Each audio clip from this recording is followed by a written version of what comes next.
Okay, welcome to That's Good Sports Podcast. I'm Brandon Perna here with Will Keys. Hi, Will. What's up, Brandon? I've got to ask the important question. And no, it doesn't have anything to do with sports. And no, it doesn't have anything to do with your health or lack thereof. But rumors are swirling around on the internet that you've purchased Red Dead Redemption 2. So, I have to ask how that's going. I can confirm those rumors. I do have Red Dead 2. Let's see. I've killed a big ass fucking bear. Took me forever, Really? but I found the guy you sell your bear skin to. Got some money for that. Yep. Then I killed a deer and brought it back to that guy, and he only gave me like 40 cents for it, so that was kind of lame. I won all my card games. I won all of my card games, and that's how far I am. Anybody who's playing knows. Good to see that you're doing the story mode here. Yeah, I do this. What else are you supposed to do? Just wander around the world aimlessly? I think you've got the point of the game down pat. I just killed my first bear last night, and I've had the game since it came out. So, egg on my face. Yeah, I went hunting right away.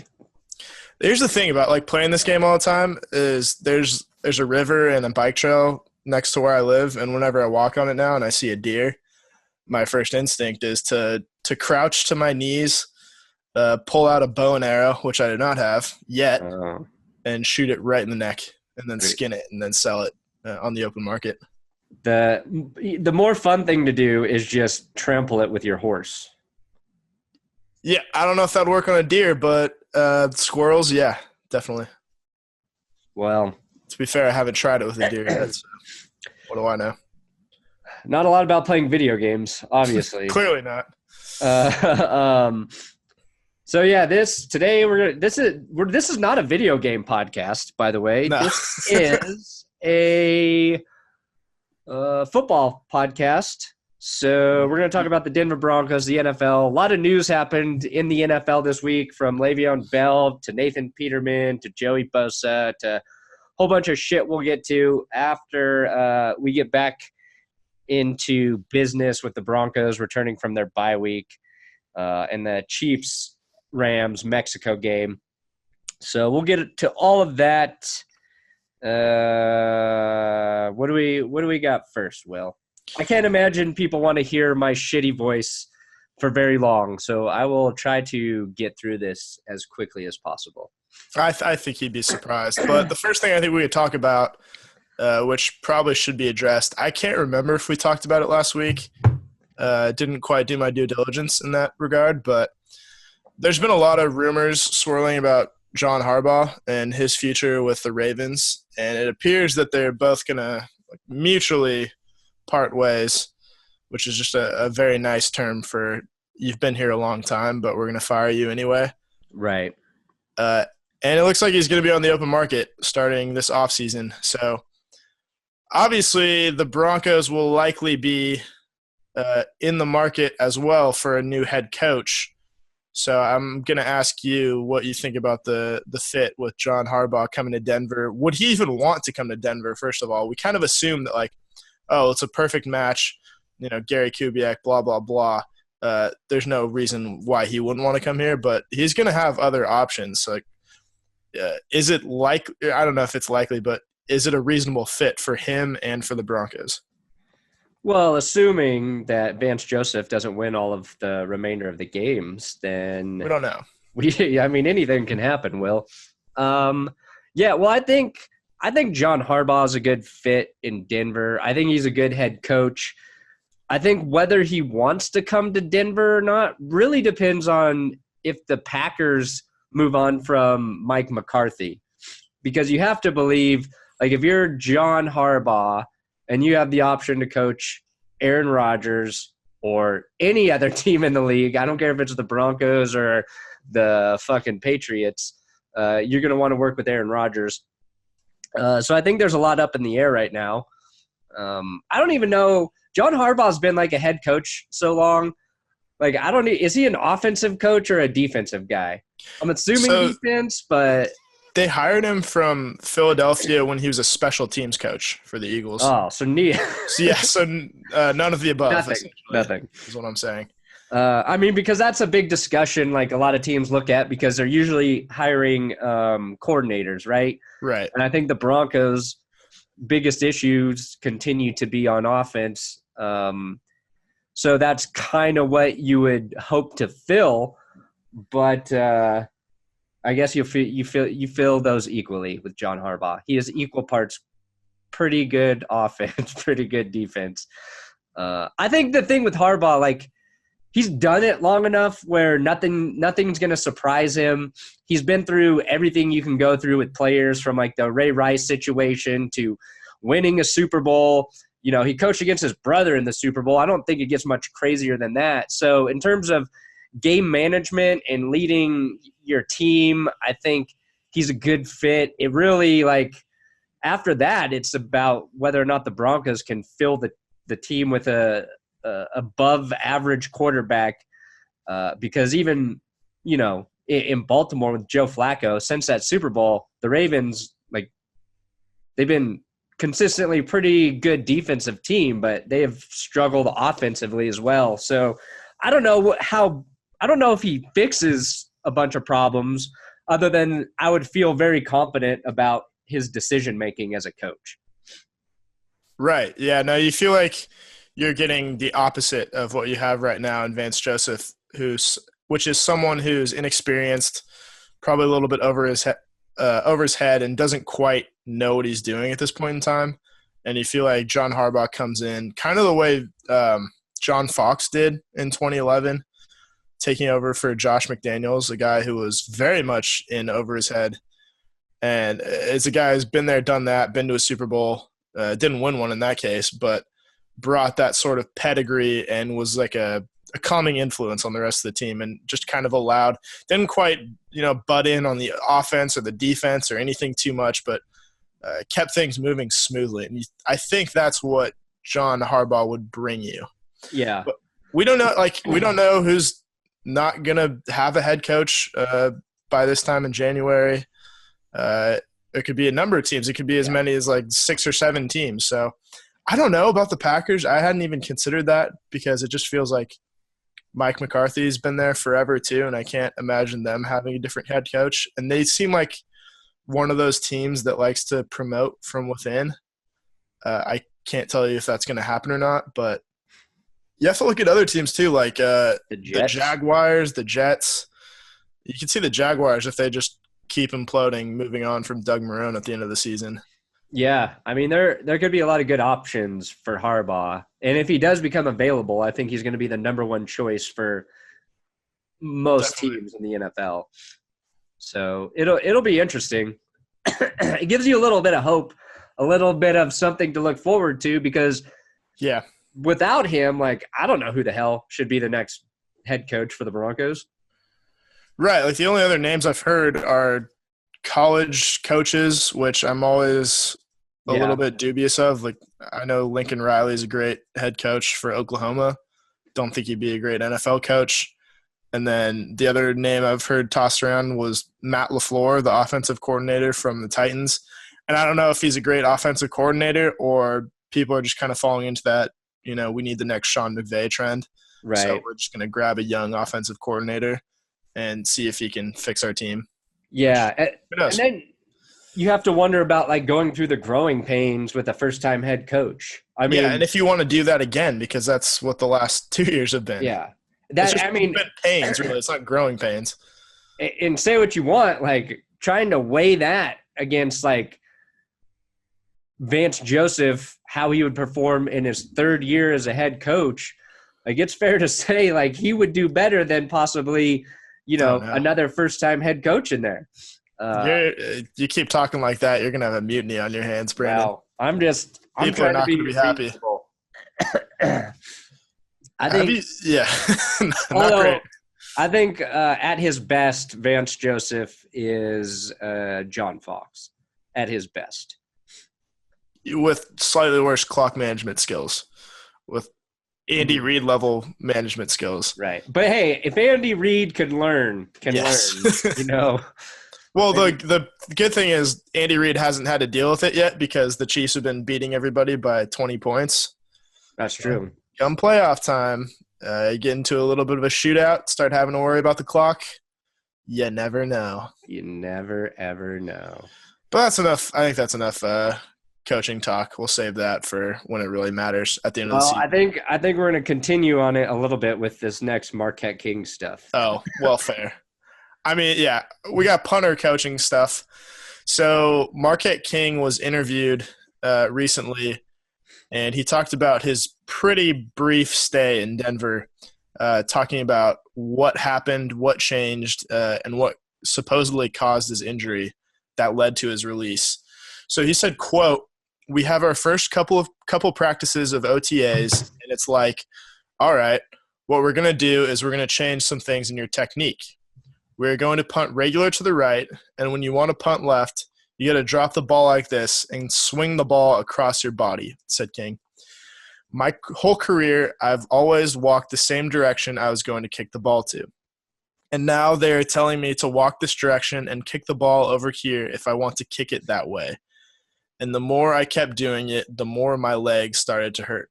So not a great start. And then he went on to say, "This whole offseason, I put all this work in to do the things the way I normally do it. But then all of a sudden, you're asked to change it right then before the season starts, and it just throws everything off." He went on. "You're getting scared. Like, I really started getting scared. I wasn't comfortable. I even told the head coach, I don't feel comfortable doing this. I'm going into the season with no confidence because y'all are basically asking me to make every punt a special situation." So this is basically what he's attributing to not only his struggles on the field, but the injuries that supposedly caused these struggles through the first 4 games. And keep in mind, he was only here for 4 games, and then they moved on to Colby Wadman, who, by the way, I know Mike Kliss something about Colby Wadman today, tweeting about Wadmania, which I'm not sure is a thing. But he's actually had a lower average.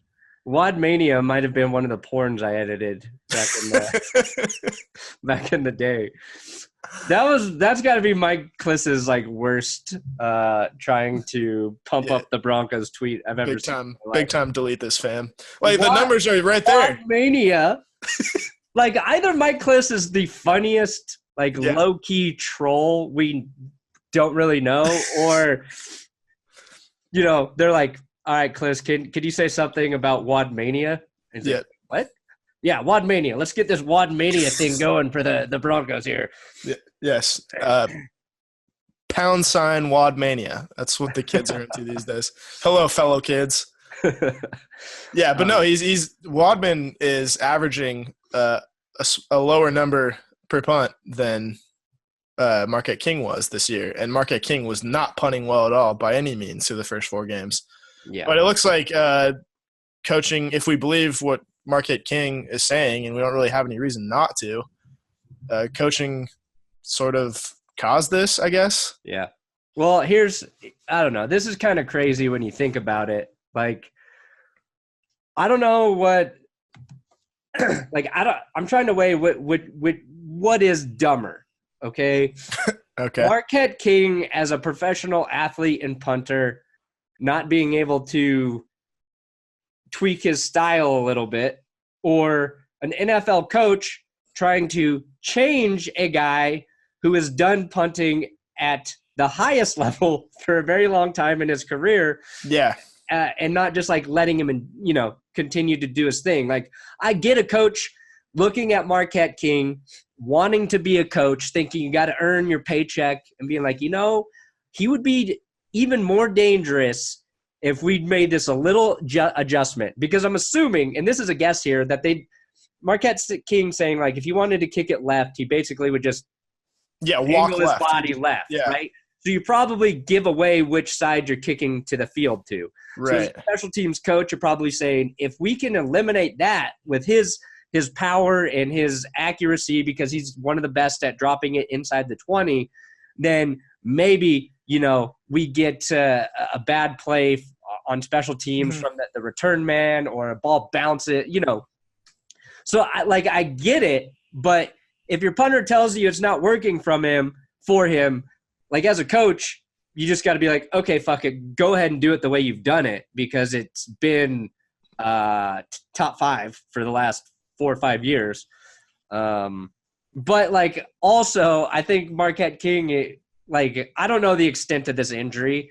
Obviously, he's not on the roster, so I'm assuming it's serious enough that it's a real thing. But I And he's feel not like on any other roster either, so it's not on any other roster now because if it is a hernia, he probably needs time to heal from it. But it's like a weird thing to just throw the coaches under the bus like that, and I think he's got a flair for the dramatic. definitely. I feel like the truth is probably somewhere in the middle, but it all just seems stupid. It does, and I think it feeds into people's hatred for the current coaching regime, and it makes people want to believe this more. Which, like I said, I don't know, it'd be a very weird thing to make up or exaggerate. Like it seems like a way you would get injured as a punter, especially if you haven't been doing it like this your whole career and you're punting time and time again. That's all you do during the course of OTAs and training camps and whatever. And my problem isn't I'm fine with the suggestion to try things differently. And if it works, it works. But if it doesn't, that's when you've got to jump ship. And especially if your punter is going to the head coach and saying, not only is this not working, but it's destroying my leg and I'm not going to be able to punt the ball whatsoever if we don't go back to the way I was doing it. I think that's where you run into a major problem, and that seems to be a pretty big oversight. And if it's true and that's how it happened, that's a pretty bad reflection on the entire coaching staff. Yeah, I think it's kind of like, to me, at the end of the Texans game, Case Keenum listening to the coaches too much and just huddling back up instead of trying to get extra yards after a play, right? Like at some point as a player, sometimes you just got to say, fuck what the coaches say right now. Like, I'm in the game doing this. Like if I'm Marquette King, I'd be like, fuck it, I'm going to kick the way I want to kick the football. And if I'm doing that well in the game, what are you going to do? Like, are you going to go ahead, fire me. I'll take my guaranteed money. Right. I would not keep kicking until I injured myself. I mean, it shows that he was, trying to do it their way or whatever, but it would be like a quarterback's coach going to Phillip Rivers and saying, you have one of the dumbest throwing motions I've ever seen in my life. Let's clean that up a little bit and see if we can make you a little better. Yeah, in year 15. Yeah. If Marquette King was a rookie out of college, like that's one thing, but I don't know. Going back to not paying Britton Colquitt is proving to be a far greater bad decision for the Broncos. And Mike Kliss also tweeted a shout out to Wesley Woodyard, who won Defensive Player of the Week. He's another a former Bronco doing. I was like, that's another guy you guys fucking let walk. Yeah, I see. Okay, I think that's kind of where I draw the line. I think that's piling on just because they got Brandon Marshall for pennies on the dollar compared to Wesley Woodyard, and they won a Super Bowl without him. So yeah, they would have won a Super Bowl with him, and he would still be playing, and they could have kept Danny Trevathan. Maybe.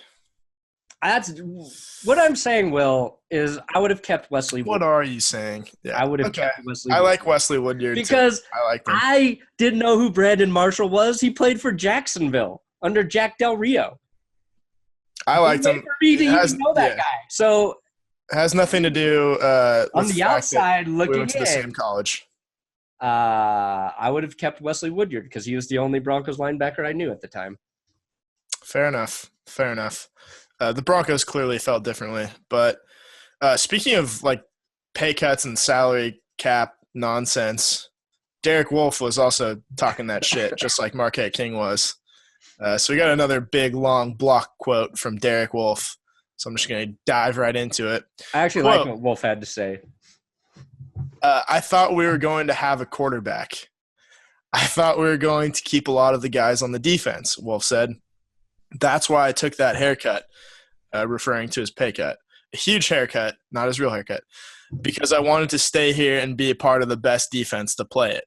I didn't know that brackets former Broncos defensive coordinator, Wade brackets Phillip, was going to end up leaving. I thought I was going to have Wade for a while. Nothing against Joe Woods. I was just really comfortable with where I was at. Then everything changed.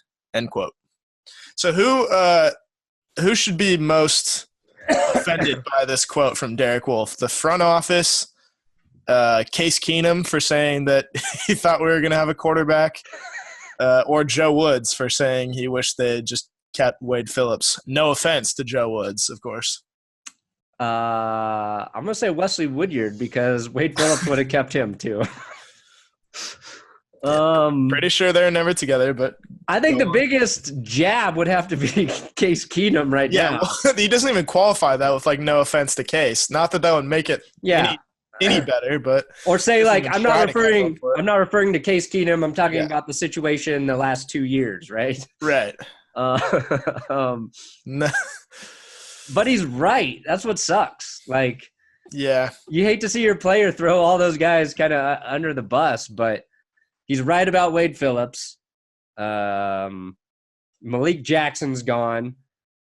He took less money for them to try to keep Malik or Trevathan. They kept. I don't think they couldn't keep. They couldn't keep Malik Jackson. I don't think either way. They would have had to get rid of Derek Wolfe altogether. But I don't know. It's just I think from what Wolfe says, from what you hear Chris Harris say, enough players start saying the problems are management and coaching and decisions. I think we've known that for a while right now. It's tough too because I feel like the Broncos had a really good draft this year and that there's a lot of really good young talent on the team. They've been competitive. So, they're losing games, and they're losing games for what feels like different dumb reasons every week. But there's a nucleus there that you feel like is close to being good. But if all of these other things are true and they continue to happen and they don't correct, kind of like they did with the draft, then it doesn't look good long term, I guess. Right. No, that's the frustrating part about this team is that they feel like they've got a playoff roster, quarterback kind of notwithstanding, although I think there's some universe in which Case Keenum could lead this team to the playoffs, definitely. But it feels like it's a top 6 or 7 roster in the AFC just based on talent alone. And they've got a -8 point differential, which is really good for a team that's sitting at 3-6 right now. Yeah. And despite all of that, they are 3-6, and they're not going to make the playoffs, and they're not competitive in the AFC or the AFC West. Yeah, it's it's hard to point your finger at one thing when a lot of things look good and then a lot of things look bad. Right. No, it's not one thing. It's not all on the coaching staff. It's not all on John Elway. It's not all on Case Keenum. People love to play the blame game and point to one of those 3 scapegoats. And there are times when all 3 of them deserve that level of criticism. But by and large, it's a lot of guys. And it's all those things moving in concert and all those things kind of regressing and going backwards over the last 2 seasons that have brought the Broncos to where they are now, which is being an 8-17 team over the last 25 games. Yeah, I would say the Broncos are a slightly above average team underperforming. Yeah, no, seriously underperforming.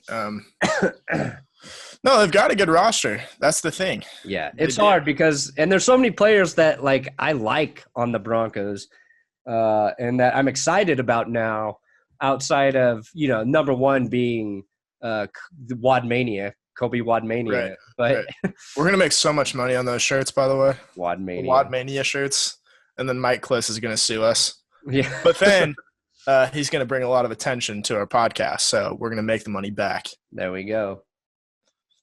Long con. It's the James Long con. So we should probably get to the game on Sunday that is going to be played against the Chargers. 2:00 Mountain Time. It is Broncos at Chargers in Los Angeles. So a few things that I wrote down to consider. So it's going to be a pseudo home game, like it is basically anytime the Broncos have played the Chargers in the last, 5 years, going back to San Diego, now in Los Angeles. Right. Regardless, they got beat and were shut out for the first time in a billion years. Last time they played in Los Angeles last year. And the third thing, because this game is being played in Los Angeles and because of the fires, there could be a problem with air quality, which I'll just point out that I'm in Sacramento and there's 2 fires in California currently. There's one above me and then there's one below me. And the one above me is much closer, but Sacramento basically just smells like a bonfire. I assume Los Angeles is the same. Obviously, the Rams and the Seahawks played last week. The Raiders played at home last week. Corey Liuget obviously couldn't find much of a difference from the weed smell that they usually get at the Coliseum, like you said in your video. But I don't know. It could get worse by the end of the week. Hopefully not, but that's always something to consider. Yeah, because those fires are still burning. Like, it's a pretty fucked up situation. And, I used to live in LA, so I know people that are close to that are being affected by all of that. And I think, like, you don't even think about it affecting people outside of the immediate, like, danger zone. So, yeah, I think it's fair that air quality might be a weird factor in the game. Seems stupid to even like talk about that when people are just losing like fucking everything they have. But I mean, if anything, like the Broncos breathing in smoky smelling air for whatever reason will probably help them.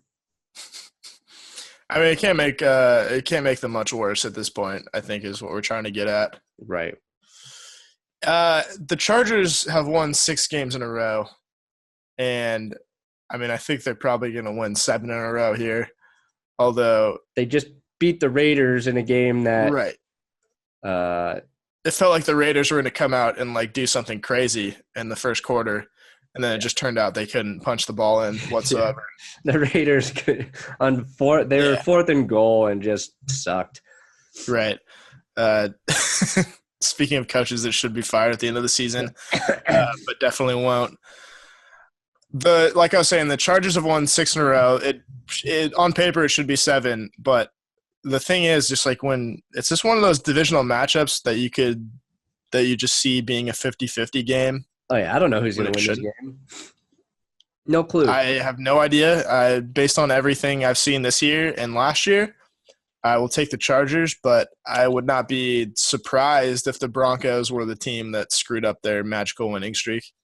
Yeah, the Broncos, they play the Chargers twice still, so they have a chance to really, like, screw up the Chargers playoff situation, which, right. They're 1 game behind Kansas City right now. They have a better record than the Patriots do, but the Patriots are atop their division. Mm-hmm. So, I don't know, like, part of me kind of wants to see the Chargers beat the Chiefs in the playoffs. I don't know. I just think that would be funny for all the crazy Chiefs fans coming onto the interwebs these days. There are a lot of them, including on our Twitters and our comments. Very frequent. Yeah, but I mean, the Chargers got Joey Bosa showed back up to practice. Yep. He probably will not play this week. He needs time to get into shape. Once they get him back, that's a team that should get better towards the end of the season. And, like the Rams just lost Cooper Kupp, which I think is a big blow to their offense because they played the best football with him in the lineup. So, I don't know. I think the Chargers quietly becoming like one of those sneaky, dangerous teams, but their history, which I don't buy into on a year-to-year basis, their history tells you they'll find a way to butcher the last couple games or something. Yeah, no, it's one of those teams where it's like, okay, this is great. This is kind of the opposite of what they usually do, which is start really, really slow, which they were 1-2. So I guess that counts as their slow start this year. But they've won a lot of really close games. Like, you could argue that they probably shouldn't have beaten the Titans over in London, and then a couple other close games as well. But I don't know. It's not a team that I really trust to do anything in the playoffs. I would rather see them win than the Chiefs, just because I feel like Phillip Rivers at this point, as much as I hated Phillip Rivers when he first started back with those Marty Schottenheimer teams, he was public enemy number one for me. Right. I've just seen him lose so much in the interim that it would be interesting to see him carry a team to the Super Bowl. Yeah. I'm not saying win the Super Bowl. That might be going a little far for an AFC West rival, but I wouldn't hate to see him go on a run kind of to bookend his career. But it's a good team, and I could see them being like that elite wild card team that finishes like 12-4, 11-5, and upsets the divisional winner that is there just on the strength of a poor division. Yeah, I mean, when the Chargers are playing their best football, they're playing a similar type of game that the Saints play, in that they have Melvin Gordon and Austin Eckler, who are not – they're equally threatening catching passes out of the backfield. So when one of those two guys has a big game, like, their offense clicks. And then they've got Keenan Allen and they have both of the Williams receivers, right? Mike, they got Tyrell and Mike Williams. Mike and Tyrell Williams, who are kind of hit and miss, but all of a sudden you'll see like one of them has like 8 catches, 2 touchdowns, and like 120 yards in a game. Yeah. And then Truck and Antonio Gates still in there. Like, if they had Hunter Henry, they would be, I feel, they would be a much bigger threat. And the defense is playing good football. I think they're really missing Joey Bosa to help that pass rush, but they've got a pretty good secondary. It's they still have kicking problems though. So you feel like that has to be the way their season ends at this point. Yeah, on a missed field goal. Not like a missed extra point. Missed extra point to lose the game. Yeah. So just resign Nate Kading. Just everybody knows you want to do it. Just do it. Just do it. Just do it. That Boy Scout. Yeah, but this week, like, I don't know who will win this game. I haven't jumped into it yet. I'm behind because of this sickness. Matchup-wise, I think the Chargers have a better offense and defense. So, and that doesn't really help. Special teams I'll give to Wadmania. Wadmania and the Gooch Master himself. But yeah, I'm going to pick the Chargers as well, but just to hedge my bets and make it so I don't look dumb on Monday, I'm going to say I wouldn't be surprised if the Broncos won either. There we go. Yeah, so I've covered all of my bases, which means I think we can move on to the NFL. My official prediction will be up Friday on That's Good Sports. Yeah, transitioning to the NFL. Yeah. Okay. Getting in on the action there, I see. I did it. Okay, so we've got a fair amount to talk about just with the other 31 teams, which I believe there are. So one of the big stories from this week was Steelers running back Le'Veon Bell. He will not report to the Steelers during the 2018 season and therefore forfeit $14.5 million. Is there anything that would cause you to miss out on $14.5 million at this point in your life? No. No. My video that would be the point for most people, but apparently not Le'Veon Bell. Oh, yeah. I forgot. This podcast goes up Thursday morning. So the video I post tonight or yesterday night, Wednesday night, I kind of talk about the Le'Veon Bell thing. And it's just like, I would kill to be in that situation. Yeah, people are jealous because Le'Veon Bell is getting to say no to $14 million while taking a year-long vacation, enjoying the $16 million he's already made, knowing he's probably going to make most of that money he gave up back in his signing bonus in 2019. Which just infuriates normal people who are, just trying to pay the fucking bills, never will get an opportunity to say no to $100,000, let alone $14 million. You don't feel sorry for the Steelers, for the NFL acting like, in their own best greedy interests. Like, there's really no winners in this situation. I think Bell will benefit from giving his body rest for a year. Well, there is one winner, and his name is James Conner, I think.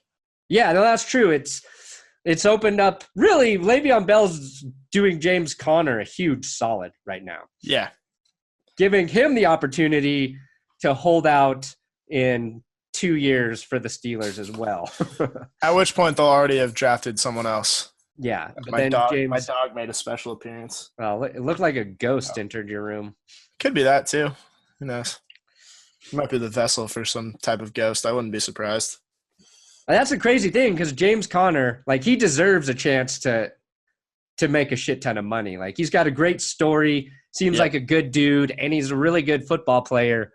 No, he's basically doing everything that Le'Veon Bell was supposed to this year and doing it just as well. Like, he's a great runner and he catches passes, which when you're talking about Le'Veon Bell, the thing you can do is you can play him as a wide receiver, and James Conner is just as productive catching the ball. Maybe a hair less, but for a fraction of a fraction of a fraction of the price, which you'll take 10 times out of 10. Yeah, it's like Le'Veon Bell's risk at coming back now for $6 million?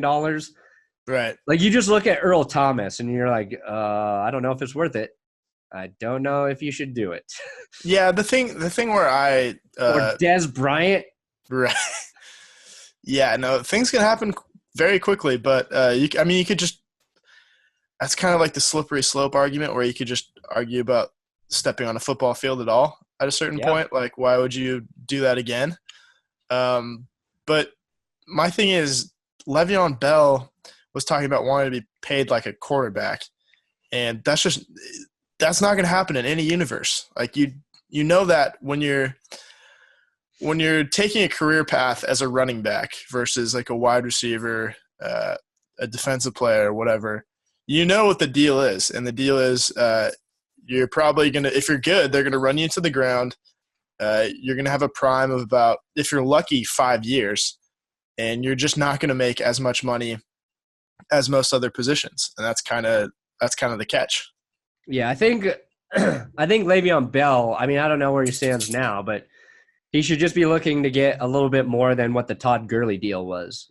I don't think is he better than Todd Gurley though? No, especially he's not better than him, but that's just how it works. I don't know if it does work like that for running backs. I don't know if the market increases like it does for quarterbacks necessarily. That's fair. Maybe that's true, but I think especially now that the Steelers have shown that the most important piece is not the running back, but it's the offensive line because James Conner's doing the same thing. Right. No, and that's fair. But Le'Veon Bell is you say he's not as good as Todd Gurley, but that's the margin there is small. You know what I mean? Yeah, I agree. He is one of the best offensive players in the league, and I think that's why he can expect to get a little more than Todd Gurley. Yeah. And I think an organization like the Jets would pay that to him to help a guy like Sam Darnold, or the Raiders have a shit ton of cap room and nobody knows what the fuck they're going to do on a week-to-week basis. So, and if they dump Carr, they're going to have even more money. And even a crazy thing, Le'Veon, the Packers are going to have $46 million in cap space. I think that's a long shot, but I think if you want to be competitive and go to a winning place where you can make a big impact, that's where I would look to go, is play with like Aaron Rodgers. I'm not sure Le'Veon Bell is looking for that at this point. I don't think he is either, because he'd be playing for the Steelers right now. Yeah, and the Niners will have like $76 million in cap space, but I think with McKinnon and the way Matt Breida is playing, like they don't need a running back. And Kyle Shanahan runs an offense where I believe he believes he can fill in quite a few different running backs and have success there. So I feel like the Jets, the Raiders, those are kind of like the top landing spots that could be for Le'Veon Bell, but that's I don't fucking know. I don't have sources. Yeah, I mean, to your point, like I think the gap between Todd Gurley and Le'Veon Bell is obviously a lot smaller than the top two, the quarterbacks that are being paid the most, which would have to be Aaron Rodgers and I think it's Kirk Cousins at this point. Yeah, like obviously there's Matt a Ryan, much wider. I think Matt Ryan's making more than Cousins, just not all guaranteed. Right. Yeah, like you think either like regardless if it's Ryan or Cousins, the gap between Rodgers and the next guy is much bigger than the gap between the running backs. But that's just kind of the nature of the position too. Yeah, that's fair. But I was also reading that the Steelers players, especially the offensive linemen, were going through Le'Veon Bell's locker now that he's not coming back this season and just kind of looting and taking whatever they want for their own. That's funny. Yeah, Bell was in a weird spot too. Like you got the vibe that the team didn't feel like they needed him back. Which they were right. I guess Mike Tomlin reached out to him, Roethlisberger, and he just didn't return any of their messages, right? Which is strange. Like, I don't know. Yeah. I'd be like, my agent told me like not to talk about it, so we'll leave it at that. But if you guys want to exchange, dick pics like we usually do on Sundays, let's continue with that. Yeah, no, you can see where he's got a point, and he's where he's in the right, and he should be looking out for himself. And then you can also make the point that he's going about it the entirely wrong way. Both the Steelers and Le'Veon Bell are right and wrong. It's like one of those. It's just a giant gray area of mud that like you just hope your team doesn't have to be in that situation ever. Yeah, no, I can't wait 4 years from now when Phillip Lindsay and the Broncos are entrenched in a year-long holdout where he renounces his love for the city of Denver. The king of Colorado should get whatever he asks for.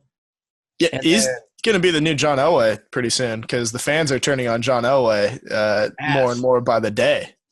And then like a few years after, they'll be like, ooh, we need to get rid of him like Demaryius Thomas. That contract was not smart. Yeah. It's like, why do we pay a 5'5" running back, 5'5", 150-pound running back $30 million a year?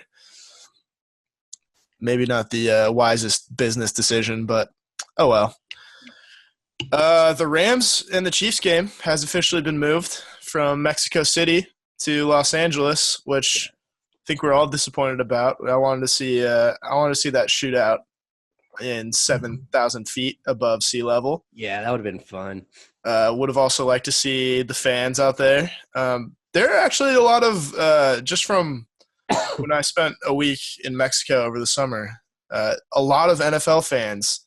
Unfortunately, they're mostly Patriots fans because I think they're front runners. Patriots and Cowboys are the two that makes sense. Most popular teams that I saw there. So I don't know there's probably a lot of Rams fans now. Might even be some Chiefs fans now if I subscribe to the whole front runner theory. But this is probably the right move because looking at the field, it looked like it would have claimed the ACLs of every single player who set foot on it. And that wouldn't have been very good for the NFL. So they took it from – I don't think you can tear an ACL if you can't plant your foot, Will. I think you can plant your foot. I just don't think you can take it out. That's the problem. I think nobody would have been injured and everybody would have just been falling and Stuck. sliding all over the – yes, exactly. Yeah, either way, probably not in the best interest of the National Football League. I talk a lot about this in my video that I posted yesterday night.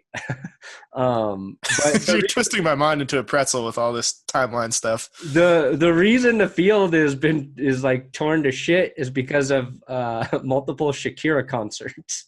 Oh God, are you serious? Yeah, it was Shakira concerts trampled all the grass, and then I spent like She's gonna have to pay up. I spent like 20 minutes watching Shakira videos for my video tonight. Is there like any reason that her concerts in particular is the dancing so extreme?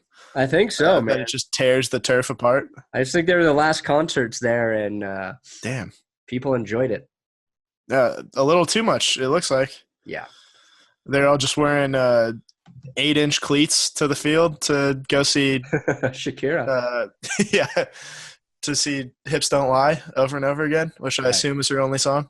Oh no, she's got wherever. Oh yeah, she whenever. Wolfe. Yeah, how could I forget? A lot, dude. She's got a lot. She's an international sensation. I'm pretty sure she did a season of The Voice too. So yeah. Also, who could forget that? Le'Veon Bell could have done The Voice as a judge. I believe Kelly Clarkson's making $14 million a year, and she's like the rookie judge on there. You know what I mean? So he could have made up his $14 million and he's a singer. He is a singer. Is he a singer or a rapper? If you listen to him, he's neither. Okay. You're not getting CTE going on The Voice either. Nope. Well, maybe just from watching, but I don't think from being a host.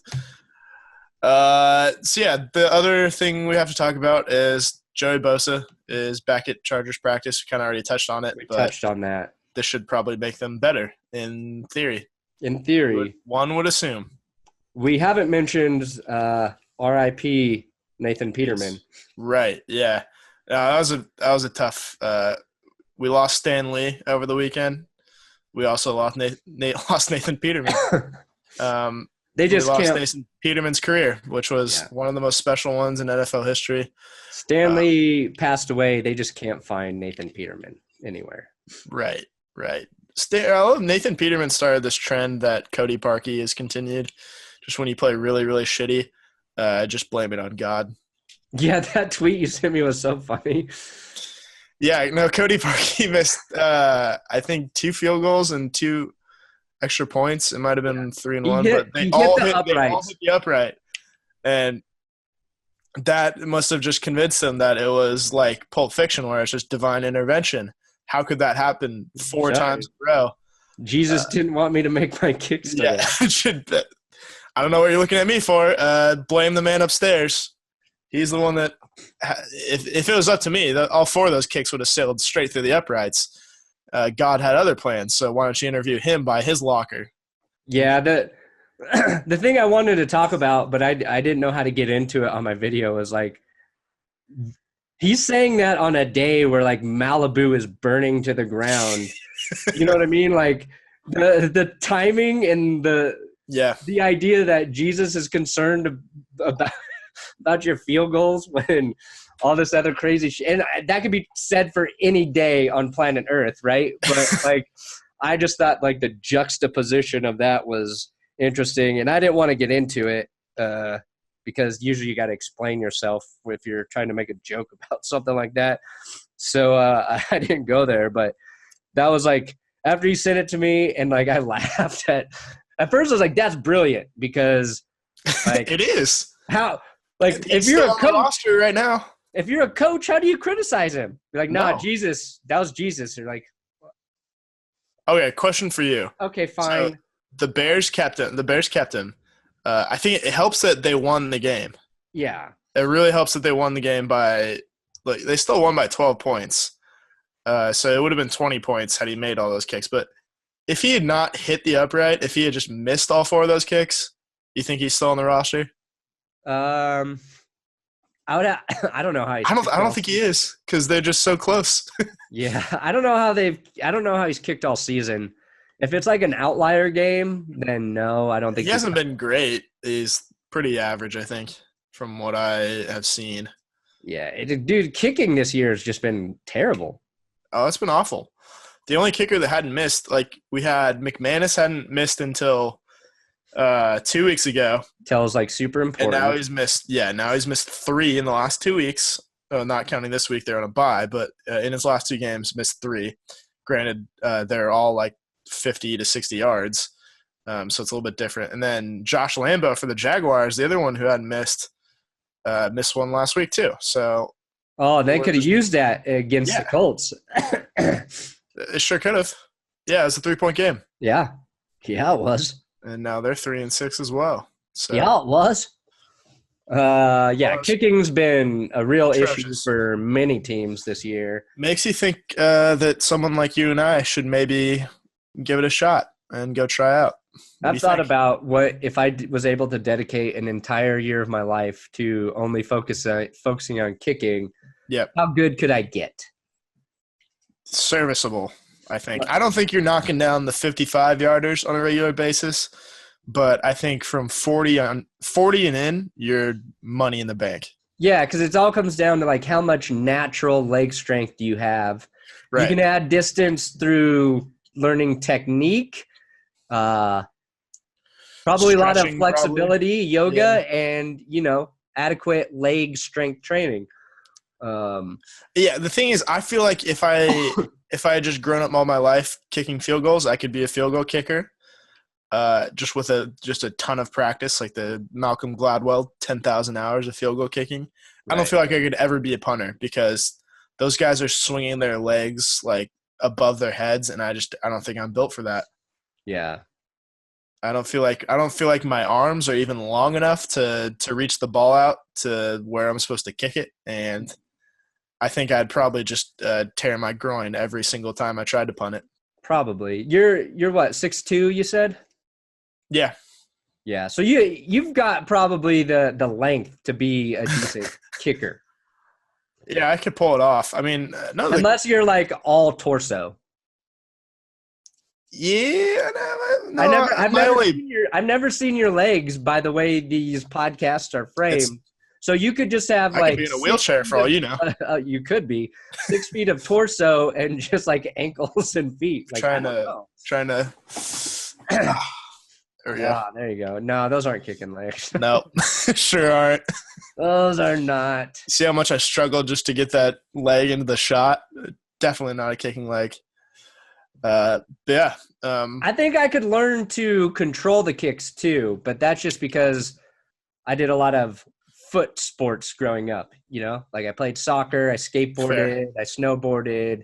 I feel like you got a good feel for the leg there, but I don't think I could ever learn the distance needed. No, I feel like they tell you just from playing high school football and like overhearing one of the coaches talking to the kickers precisely once. I know that they teach you to kick to never like change your power. Basically kick like a 30-yard field goal like you're kicking a 50-yard field goal. So never like ease up or anything. No, that makes sense too. Right, but I think as soon as I missed my first field goal, like I could knock down the first 30, and as soon as I missed that first one, I think they're all going like wide. They're just done. I'd be kicking the balls 40 yards off the mark at that point. So you're basically Nathan Peterman. As long as if you would have started with a touchdown pass, he would have been good for a while and then tanked. Instead, he started with the picks and could never just recover. I don't think anybody could he could have been the next Tom Brady for all we know. And the fact that he just had those 5 interceptions in one half, which by the way, like I don't think we'll ever see that again. That's an achievement impressive. That I don't think is going to be matched. Like I don't know how he'd probably just get pulled after 4 interceptions in one half at this point. Yeah, I watched like his last performance in 2 of his 3 interceptions they weren't his fault. They bounced off his receiver's hands. It's just like he's got that stink on him now. Yeah, but nobody's going to look at that. And it's crazy that 2 guys it's just crazy how good Matt Barkley came in and played after not being on a team. Right. I don't know. The Bills, man, they're a long way away from being good offensively, I feel like. But they have a pretty good defense there. So I guess that's a silver lining if you're a Bills. Yeah, they've got a pretty good defense, and no, it's good to hang your hat on the fact that if you hate the Patriots, Matt Barkley is currently Tom Brady's toughest quarterback competition. Yeah. Which might cause you to blow your brains out. Hopefully not. But the Patriots lose to the Titans, and everything in the world makes sense. Didn't I pick that? Let me check. This is a great segue to the game picks, by the way. Yeah. Let's see. You sure didn't. Oh, fuck me. You probably wanted to, and you backed out. So let this be a lesson to every time you want to pick against the Patriots, pick against the Patriots. Yeah. Which now that I think about it is probably going to be every single week. Dude, they did not look good. They did not look good. No, they sure didn't. What was it? It was a 24-point game, wasn't it? Yeah. Yeah, this is the team that 34-10 got manhandled by the Patriots in the divisional round. Yeah. And Gronk, Edelman gets hurt, and Tom Brady is not playing as good as we've seen him. His numbers are declining pretty steadily. And the Titans defense, the Patriots defense has kept them in a lot of games this season, and their defense just didn't have a good game. They got outcoached. They got outplayed by Mike Vrabel, which was awesome. Yeah, no, when you say most of them, I'd venture to say all of them too, except for this one, which you could argue that the Patriots offense probably should have given them a breather and tried to keep pace for once with a high-scoring team. But no, it's shocking that the man who was confirmed to be the greatest of all time just a week ago would come out and lose by 24 to the Titans a mere 7 days later. Mariota better than Brady since Brady beat Rodgers, and Brady is better than Rodgers. So no, by the transitive theory, Marcus Mariota is the GOAT. Like Mariota. That's what they call him in Tennessee. Well, for good reason, because Tighten up. I know all the lingo Tennessee fans. I think the Titans fans are like one of those fan bases I've just never seen one of them out in the wild. Have you ever come across a Titans fan? That's a good question. I don't know. I've seen I've been to a Titans game too, and I don't think I've seen a Titans fan there. No, this is in Denver, but I don't remember seeing Titans fans. Yeah, well, that's Tennessee is far. Yeah, it could be. I'm pretty sure that's like the Middle East. I have no idea where that is geographically. It's the Middle East of the United States. Yeah, which is definitely what I meant. Tennessee, the Middle East of the United States. Come to Nashville for your next vacation. Yeah. What happens in Tennessee will get you killed. Yeah. What happens in Tennessee will end up on Al Jazeera. Yeah. Okay. Well, let's get into these picks. Let's pick these games, and then I will go take medicine. The hell out of here. Did we already talk about the Thursday night game? Oh, no, shit, not at all. So I didn't list that, but it's something that's gonna happen. Packers Seahawks? Yeah, Packers Seahawks. So let's make that the first pick. Probably gonna be a really good game. Yeah. This is a team. Yeah, the Seahawks. You could argue probably should have beaten the Rams last week. Played a really good game. Aaron Donald was not having any of it, but I love Aaron Donald so much. It was kind of a weird move to put the helmet back on. No, that's a smart move. That is, you protect your head. He knows, but I applaud any man who starts 2 fights in a single football game. Did you see how fast he was with the ball too? Yeah, no, you were right. He could play running back if he wanted to. No, he definitely could. I cut that joke for time. Sorry, Will. But no, he looks like if the Rams in the Super Bowl are on a 3rd and 1 on the goal line, you bring in Aaron Donald and line him up as a fullback, and then you hand it off to Donald. Yeah, no, he's like William the Refrigerator Perry if he ran like a 4.5 40. And when I say goal line, I mean the opposing teams, and it's a 99-yard touchdown for him. Yeah. He was fast as hell. I would not be the person that has to tackle him. No. I don't think Justin Britt wants to either at this point. But all that being said, I think I'm going to take the Packers. I think they're going to have – I think that Miami game gave them a little bit of confidence back. They beat a team that they're supposed to beat at home. So I think that's going to give them a little bit of momentum. Are the Packers at home or are they on the road for this? That's a great question, and I'm going to look it up right now. Because I'm just going to pick whoever's at home. That's also a good strategy for these games. That's how most of them turn out. We both picked the Steelers correctly last week, by the way. And I should mention that we were both 7-7 last week. So status quo. Duck out here. Yeah, Steelers destroyed the Panthers. Yeah, and the Panthers scored first, too. And they still beat them 52-21, whatever it was. But this game's in Seattle. Okay, I'll go Seahawks. I'm going to stick with the Packers.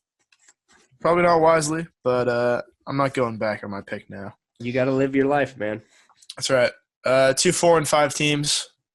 A team that I said was going to make a run to the playoffs just last week, and they promptly went out and got beaten by the Cleveland Browns. So, talking about the Cowboys and the Falcons. Oh, yeah. We both picked the Falcons, didn't we? Yeah, we sure did. Dallas and fuck. I know Dallas got a win. I'm going to take Atlanta at home. I think the equivalent of what – like the opposite of what is going to happen to the Packers in my mind is going to happen to the Falcons. Like, you lose to the Browns, that just shoots your confidence, I think. So I'm going to give it to the Cowboys. Dak Prescott really didn't look very good. Fortunately for them, Ezekiel Elliott did. So did Leighton Vander Esch. Yeah, going with the Cowboys. So I'll take Dallas. You will take ATL at home. Atlanta, baby. Cincinnati, who's at 5-4, playing the 4-5 Ravens in Baltimore. I'll go Ravens and the Broncos' future head coach, John Harbaugh, to get a win. Bengals got a beat down from the Saints, right? They let up.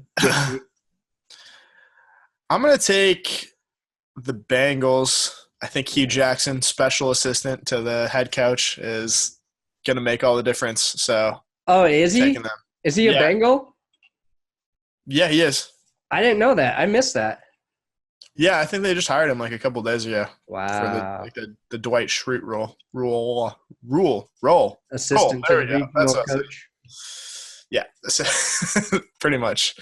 And like as long as you're the assistant there with Marvin Lewis, you might as well hitch your wagon to the guy with the most job security in the world, which is Marvin Lewis. I'm going to take the Bengals, though. So you're taking the Ravens. So far, we disagree. Yeah, not doing that on purpose. Panthers at Lions. This one's easy for me. Panthers bounce back. Yep. Hey, Brandon, you think you'd sit up a little bit? You just sit up a little bit? Can you have a little respect for the process? Okay, thanks. I see what you're doing. Ha! Yeah, a little Matt Patricia humor, folks. So we're both that would have been cool if he would have won that week. Yeah. That would have been like the relax moment for Aaron Rodgers. Yeah. Everybody would be sitting up. Posture would be a nationwide fad. Everybody would have just perfect posture. Scoliosis would be gone, eradicated from the earth. Instead, they lost, and no one cares anymore. Nope. Which brings me to Titans-Colts. Colts have been playing well, and they're playing at home. So that's a good game. Under the radar, good game. Fuck. I want to pick the Colts here. So I'm going to pick the Colts here. I want to pick the Colts as well. Andrew Luck is quietly having like a near MVP season. So I think they're going to get to 500. And we're both big Frank Reich guys, I think. Yeah. Yeah, he's doing a pretty good job. If he gets the Colts into the playoffs somehow, he'll win Coach of the Year. He should. He absolutely should. Especially because he wasn't even their first choice in the offseason. No, he wasn't. And I think they're in a lot better shape even now at 4-5 than they would be with Josh McDaniels. Yeah, I agree. Maybe the biggest dodge bullet possibly ever. So that will bring us to the Buccaneers at the Giants game nobody wants to watch. Combined 5 wins between the two of them. I really don't know who to take here. Just because I don't see the Giants winning 2 straight, I'll take the Buccaneers. Yeah, I'm going to take the Bucs too. I mean, they put up 500 yards of offense last week. Set a record for doing that and only scoring 3 points. Yeah. So they're playing decent football. They just beat themselves in the red zone. I'll go Tampa. Give me the Bucs. I got to ride that Fitzpatrick magic. You have the beard to match. Okay, actually a good game here. Houston Texans at the Washington Red Potatoes. Skins. See, it's not one word. I canceled it out. It's like when Pat Summerall said murder. She wrote, coming up on CBS tonight at 8. I don't remember that, but when he was like, I was watching a big video on it, or like on his football life thing. He'd always pronounce the comma in Murder, She Wrote, and then when give they it a solid pause. Yeah, which is the most old guy thing of all time. Murder. And then when he moved to Fox, when they did that whole network switch, obviously they didn't have Murder, She Wrote anymore, so he'd just say like, coming up tonight on Fox, married with children. Yeah. Special, Simpsons. Yeah. Special feature. Fox movie tonight. Gone. With the Wind. Tonight at 9. In 60 seconds. Yes. Yeah. I didn't know which one you were going to do. 60 seconds. Except on the West Coast. Yeah, because you got to watch 60 Minutes an hour later than everybody. Yeah.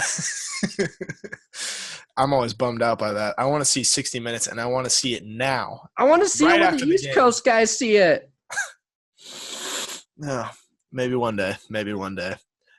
Anyway, Steelers at Jaguars. This was supposed to be the Sunday night football game, and then the Jaguars decided to suck. So now it is an early game. They got flexed out, huh? They sure did. I'm going to pick the Steelers. I will be taking the Steelers too. Jags played a good second half against the Colts. The defense really tightened up. Should have played 2 good halves. Yeah, should have. Shoulda, coulda, woulda. Yeah, they lost on that. The 2 big plays for them were Josh Lambo missing his first field goal and then Rashad Green fumbling when they were trying to either tie or take the lead. Really killed them.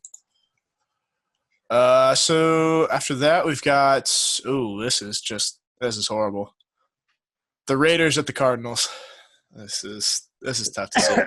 Man, yeah, this is the battle of the uglies. Yeah. And I still feel like I know exactly who I'm going to take with some confidence. I think I'll take the Cardinals at home. Yeah, we'll be doing the same exact thing. I think they're a much better team than the Raiders, even though they're only 2-7. Yeah, after the Broncos beat the shit out of Arizona, they've played better football. Yeah, we beat some sense into them is what I think. We helped what them. happened. Yeah. We helped them pour cards. Not a great game when you look at the record disparity, but it's a game that you could have seen being an NFC playoff matchup before the season started. Eagles at Saints. Yeah, this one's in New Orleans. Yeah, you were excited about Week 1, right? Or if you're one of those people who get all hard when the playoff or the schedule comes out in the spring. Oh yeah, give me that schedule. Oh, how many of these are winnable games? Oh, guess what? I've got my team going 10-6 this year. I've had them going 10-6 for the last 20 years, but they're definitely going 10-6 this year. It's like the draft hasn't even happened. Yeah, yeah, I know.